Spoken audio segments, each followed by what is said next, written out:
This is a tutorial for the user management and login options for your website.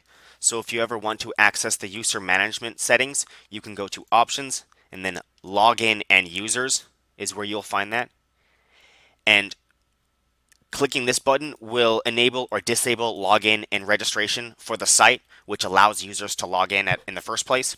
If that's on, you can require users to log in to access the site in the first place. The entire website can be locked by turning this on.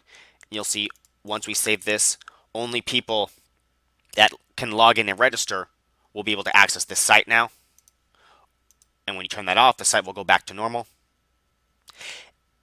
If you want to be alerted whenever somebody new registers, you can turn this on and it will send you an email whenever somebody registers, or you can type an email here and it'll send an email there as well. So whatever you type there is where an email will go as far as alerts are received. You can view and download your users by clicking this button right here. And as far as the login and initial registration, you can set whether they have to register with an email or a phone right here. And these are what's required as well. So if you want the email and you want a full name and a phone or a country, you can select any or all of those. And you can also set a validation. So if you want them to register by email and you want them to actually validate their email by clicking a link and confirming that it's real, you can set the email here, or you can send them a text message as well through SMS. You can even have them log in through Facebook and Twitter by selecting those.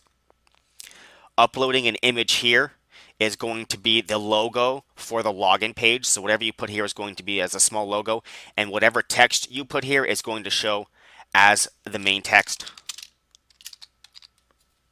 So for example, if we put in,